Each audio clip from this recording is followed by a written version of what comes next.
Ethiopia accuses Sudan of still forcibly occupying lands on its soil.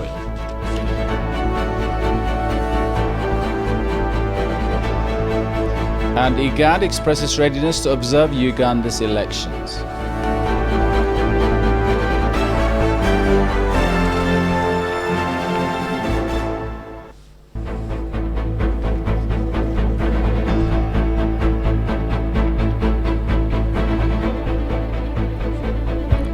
Those are the top stories in this news edition. Hello, welcome to ETV News with the news. I'm Shamil Islam. Ethiopia says Sudanese forces have continued forcefully occupying lands inside its territory despite repeated pleas. The Ministry of Foreign Affairs reiterated that Ethiopia remains committed to resolve the ongoing border dispute with the Sudan amicably. This came here today when the ministry's spokesperson, Dina Mufti, briefed journalists on major activities by the ministry over the past 2 weeks. Habtam Washagri reports.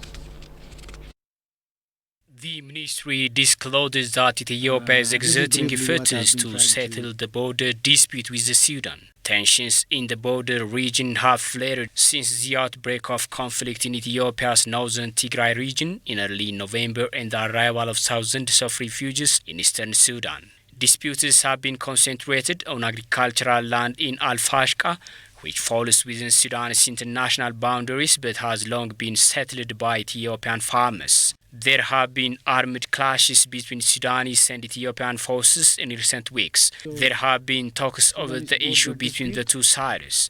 Speaking on the occasion, ministry spokesperson Dina Mufti said the Sudanese armed forces have forcefully occupied Ethiopian sovereign lands. According to the spokesperson, Ethiopia is committed to solve the existing border dispute based on the 1972 agreement. Ethiopia has indicated that it wants the 1902 status quo to remain intact. The Sudanese armed forces have encouraged They pushed into the Ethiopian territory, and they have occupied Ethiopian land, and they have occupied farms and embezzled, looted properties. They have created a lot of problems in the areas. To add an insult to injury, they have started claiming that the land that they have forcefully occupied is theirs. Though we have been talking on the boundary issues per the 1972 exchange notes, and that this is quite unlawful and unhelpful, and we believe this is not helpful for Sudanese, it's not helpful for Ethiopian as well, and the Ethiopian government has been tolerant enough and magnanimous enough to tell the Sudanese side, our Sudanese colleagues, that let's take care of the friendship, robust relationship, and cordial relationships that have been existing, that have been prevailing between our two countries. Let us not harm it. And this is the message that have been constantly being sent to the Sudanese side. And they were asking them to observe the status quo. That the status quo had been there since 1902. The two countries are organizing committees aiming to discuss and find possible ways to resolve the border dispute, the spokesperson noted. Regarding the tripartite negotiation on the GED project, Sudan has withdrawn from the last tripartite negotiation between the water ministers of the three countries. The spokesperson reaffirmed that the Sudanese have opted to take a new position and withdraw from the GED talk. This negotiation has been stalled for over a month, though it has started last January 3. There had been a meeting of ministers of water and foreign affairs of the three countries, where they have decided to launch their experts to identify the differences and the consensus of the so far held discussions at the tripartite level. So the Sudanese side withdrew from that meeting, and the pretext they have presented was they have been asking to meet the African experts, and they were asking for the elevating the African expertise status during the negotiations. Deputy Prime Minister and Minister of Foreign Affairs Demeke Mekonnen held telephone conversation with High Representative for the Foreign Affairs and Security Policy of European Union, Joseph Borrell, about the rehabilitation activities in the state of Tigray. There was also a telephone conversation between Deputy Prime Minister and Joseph Borrell, the Commissioner for the EU Peace and Security. The Deputy Prime Minister has briefed him on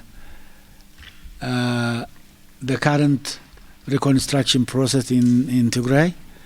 He briefed him on the formations of the interim government in the region, and the fact that the interim government is also expanding its structures to the grassroots levels. He briefed the Commissioner also about the coordinations between the humanitarian institutions and the government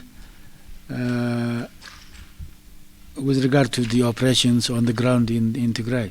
The ministry has undertaken successful public diplomatic forum and repatriation of Ethiopian from Middle East over the past 2 weeks, Dina added. We have also had a public diplomacy forum here, and the Deputy Prime Minister have engaged them as well. We had also a repatriation of the compatriots from the Middle East, where we have repatriated closer to 700 citizens from both Saudi and Oman.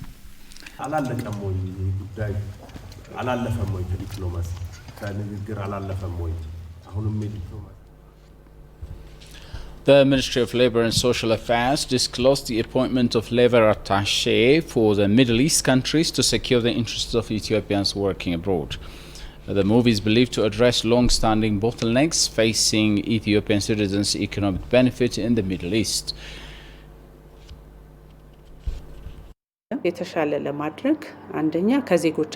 To make the working environment conducive and profitable for our citizens working in the Middle East, we are negotiating with all relevant stakes on the matter. Of course, much more expected from our citizens to make that happen. Minister Ergoge highlighted the importance of assisting or assigning well-trained labour attaché for the Middle East countries to secure interests of Ethiopian citizens working in the region. One cannot merely point a labor attaché to a specific country. There has to be knowledge and experience-based appointments with regard to the country's foreign policy, like other diplomats. That's why we have been offering trainings to them with the view to secure interests of Ethiopian citizens who are working in the Middle East countries. The Ministry of Health has commenced celebrating the 15th annual Safe Motherhood Month today, January the 12th. Women ministers, including Minister of Health, Dr. Leah Tadessa, and other invited officials attended the event. In her remarks, Dr. Leah said the government has attached due attention to improve maternal health. She said the number of antenatal care visits has jumped to 51% now from only 10% 10 years ago. However, the number of women dying during pregnancy and delivery is still high, the minister said. In her closing remark, Dr. Leah called on all stakeholders to do their level best to reduce maternal deaths. The annual Safe Motherhood Month will be celebrated until the end of this month.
Welcome back. Regional integration, infrastructural development, sufficient movement of goods and services leading to reinforcement of amicable relationships among African countries are some of the blessings the African continental trade areas will bring about for the continent. Konstantinos Berhe, who is a public policy advisor, made remarks in an exclusive interview with ETV English. Lack of peace and security and issues of infrastructure and state sustainability need to be properly addressed for the practicability of the largest trade agreement in Africa. Shifarola Gokuts. The African Continental Free Trade Area envisions accelerating intra-African trade and boosting Africa's trading position in the global market by strengthening the continent's common voice and policy space in global trade negotiations. In an exclusive interview with ETV English, Konstantinos Berhe, who is a public policy advisor, has outlined the major benefits of the largest trade agreement. The main tenet behind the African Continental Free Trade Area is to ensure there is sufficient movement of goods and services among African countries. And the incentive for African countries is that everything that's imported from other continents will be subject to taxes and tariffs. But this time, with this new agreement, any goods and services movement between African countries will not be subjected to tariffs and taxes. So it will give Africa the incentive to produce more and to sell more within Africa itself. So for one, it helps the industrial development of the continent. And the second thing is it would ensure that there is free flow of trade in goods and services between the countries.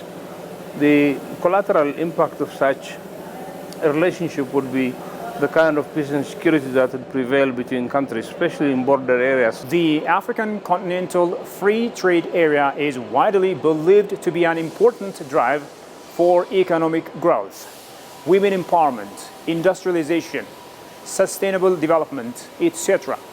However, despite these opportunities, there are some challenges looming large that need to be addressed. For example, DRC, the Democratic Republic of Congo, has an estimated mineral wealth amounting to $24 trillion. This is more than the US or China's GDP. But this is the poorest country in the world. So unless you have peace and security, this is not going to happen. The second thing is the infrastructure connectivity. You need roads, rail, and air connectivity in Africa. Of course, Ethiopian Airlines has done a wonderful job now connecting Africa, but the challenge are much of the goods and services will be transported on surface. The other problem, of course, is the sustainability of states in Africa, because anytime you can have a military coup or disturbance within countries, and therefore that could be detrimental to any free trade agreement. The scholar also suggests the remedies to the issues. Well, for one, at the Africa level, the NEPAD had started a major initiative called the Program of Infrastructure Development for Africa. I actually moderated one of their meetings in Abidjan at the African Development Bank about 2 or 3 years ago. They're trying to collect $69 billion to develop the infrastructure across Africa. So that's one opportunity we have if they get the money for it, or if we have institutional investors who would be interested to invest in this. Others like the World Bank and the African Development Bank can also help.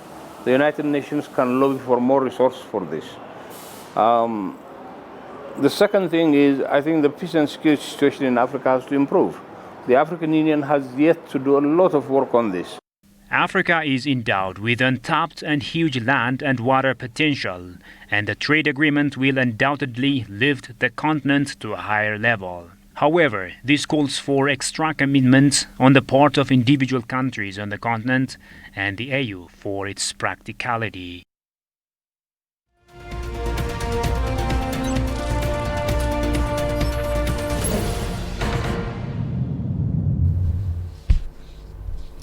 And in our business updates, many had doubted if Ethiopia's all-rounded reform initiated back in 2018 would succeed in realizing grand projects like the Addis Ababa Riverside, Unity Park and the Entoto Natural Park. The success of these landmark projects stunned Ethiopians and the global community.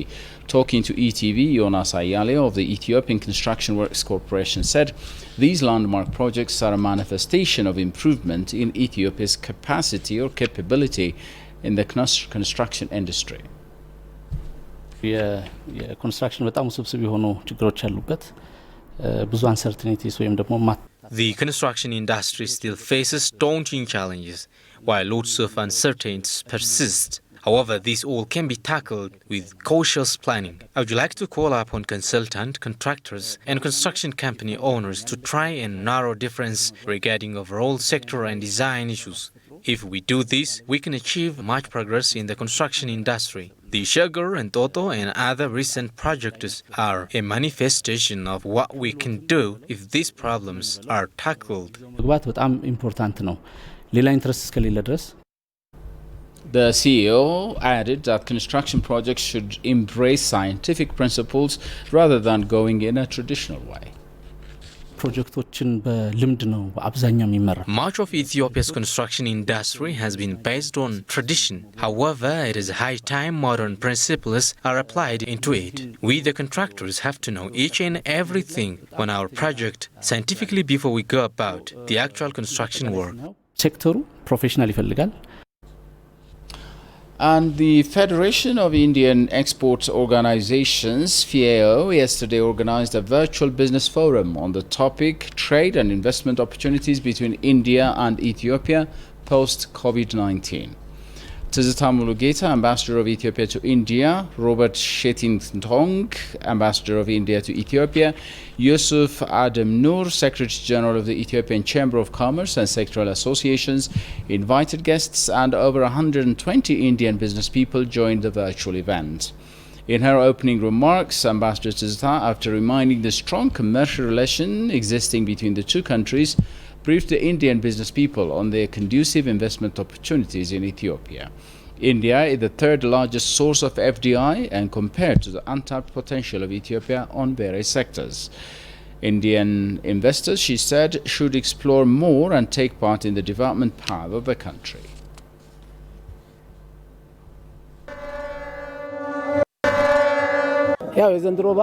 This year's celebration is equally warm and appealing as last year's. It's very exciting to be here.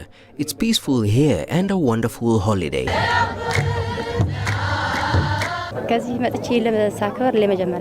It is my time to celebrate Epiphany here. I'm so happy and I would like to say Happy Epiphany to all. This festival time to time is being liked by tourists who come here from across the world. It's so exciting that you wouldn't want to miss it for the world.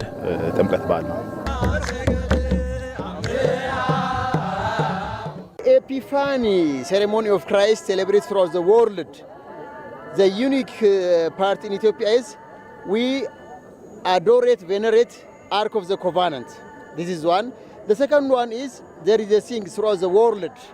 That is, this is the water who deprived me not to baptize. This is said by an Ethiopian eunuch during the time of Christ's ascension. The composer of this song is an Ethiopian eunuch, Bakos. This is another peculiar thing for Ethiopian Orthodox Church. The Intergovernmental Authority on Development IGAD's observers have been flagged off ahead of the Ugandan general election on Thursday. Also, the East Africa Standby Force has announced the arrival of its observers who say they will urge tolerance throughout the electoral process. Alula Takramariam has more from CGTN. The Intergovernmental Authority's elections observers will be deployed in the major metropolitan areas of Kampala, Mokano, Wachiso, Luro, and MPG districts. In accordance with the terms of reference that has been prepared by the IGAD Secretariat based on the African Union Election Observation Guideline, I met and held talks with various stakeholders on the election process. On 8th January, I met with the chairman and the commissioner of the Electoral Commission of the Republic of Uganda. Also, the East African Standby Force Observation Mission is in the country to monitor the presidential and parliamentary elections. Ambassador Ahmada Hamadi from the Union of Comoros said the team is urging candidates and political leaders to maintain respect and tolerance throughout the election process. The ESF calls on voters to actively engage and carry out their civic obligation and constitutional duty by voting in the elections. The East Africa Standby Force will issue a preliminary statement with the objective assessment of the electoral process on Friday, 15 January 2021. South Africa will temporarily close its land borders to curb the spread of COVID-19. This is one of the largest or latest measures announced by President Cyril Ramaphosa. In a televised national address, Ramaphosa also announced that the country will remain on the same level of the lockdown, that is, level 3. Jerusalem Bazaar has the following report filed by CGTN. Over the past few weeks, there has been a heavy condition at border posts. Travelers often spend hours in queues stretching several kilometers. The queues had been slowed down by coronavirus screening. Government believes that these border posts have now become areas of high risk of transmission and therefore should be closed at least until February 15. One of the challenges that we have as the festive season draws to a close is the huge congestion at many of our land border posts. This has exposed many people to infection as they wait to be processed, and it has been difficult to ensure that the health requirements for entry into South Africa are met, with many people arriving without proof of COVID-19 tests. The border posts to be closed include Beth Bridge, which connects South Africa and Zimbabwe, Libombo, which provides entry into Mozambique, as well as the Maseru Bridge, Buddha Post with Lesotho. Only specific circumstances under which travel will be allowed. These include the transport of goods and cargo, as well as the return of South African citizens and permanent residents. The president implored the South Africans to remain more vigilant as the new variant of the virus ravaged parts of the country. Emerging information suggests that this new variant does not cause more severe illness than the original variants, but it does put more pressure on the health system because the cases increase so rapidly and the hospitals get full much more quickly. The president said South Africans should avoid what he calls the 3 C's: closed space, crowded space, and close contact with others. He particularly railed against the attending of funerals. We are in the grip of a deadly pandemic, and all those activities that would normally take place are just increasing our exposure to risk for ourselves and for the bereaved family and for our own families at home. And at this level of lockdown, curfew will be from 9 p.m. and end at 5 a.m.